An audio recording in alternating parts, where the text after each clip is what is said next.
कोटि सूर्य समप्रभ अज्ञानांधस्य मे देवा विष्णुर्मार्गं प्रदर्शय। యాదాద్రి దేవస్థానంలో కణ కణము కూడా నారసింహస్వామి వారి యొక్క దివ్య స్వరూపమే. ఈ పర్వతమే దయోగ్రమైనటువంటి నారసింహస్వామి వారి స్వరూపం. పంచనారసింహంలో ఈ పర్వతమంతా కూడా ఒక సింహాకృతిగా గగనతల నుంచి వరకు కనపడుతుంది.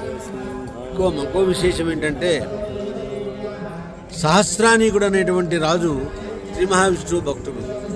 ఆ భక్తుడికి ఒక బ్రహ్మ పిశాచం పట్టగా విష్ణుమూర్తిని ప్రార్థించగా యాదాచలంలో నారసింహస్వామి వారు వేంచేసి ఉన్నారు, ఇక్కడి దాకా ఎందుకు వచ్చావు, స్వర్గలోకం దాకా, భూలోకంలో ఉన్న నారసింహస్వామి వారిని యాదాద్రి నారసింహస్వామిని ప్రార్థించు అంటే ఆ సహస్రానీకుడు అనేటువంటి రాజు ఈ యాదపర్వతంలోకి వచ్చి స్వామిని దర్శనం చేసుకుంటే ఆ పిశాచ బాధను తొలగింపజేయడం కోసమై స్వామి తన దివ్యాయుధమైనటువంటి సుదర్శనాన్ని ప్రయోగించినాడు.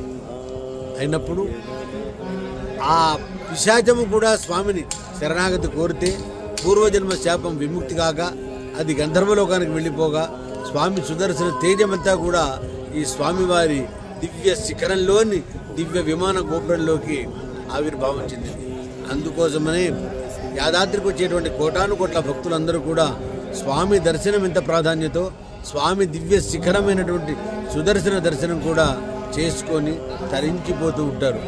ఇంకా దూర తీరాల ఉన్నవారికి కూడా రైల్లో ప్రయాణం చేయవచ్చు, ఇంకా ఏ రకమైన బస్సులో ప్రయాణం చేసేవారు కానీ ఆ దూరం నుంచి ఆ స్వామి దివ్య విమాన గోపురాన్ని చూసి స్వామిని చూసినంత మహా ఆనందపడిపోతారు.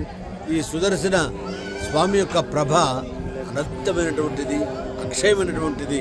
కాబట్టి ఒక్కసారి ఆ సుదర్శన స్వామిని కనుక దర్శనం చేసుకున్నట్టయితే అజ్ఞానం నశించిపోతుంది. ఆయనకి 3 అంశాలు. స్వయంగా ఉంటే అది విష్ణువే, స్వామివారి చేతిలో ఉంటే దివ్యమైన ఆయుధం, ఈ స్వామివారు కాకుండా స్వయం వ్యక్తంగా కాకుండా ఉన్నట్టయితే అది కేవలం ఆళ్వార్ పరంపరంగా కూడా ఉంటారు. ఇలాంటి అంశ ఎవరికీ లేదు. స్వామివారి యొక్క దివ్యమైన ఆయుధం సుదర్శనం. మంచి దర్శనాన్ని చేసేది సుదర్శనం. పరోక్షంగా మంచిని మాత్రమే స్వీకరించండి మనకి జ్ఞానబోధ నిత్యం చేస్తుండేదే ఈ దివ్య సుదర్శన చక్రం.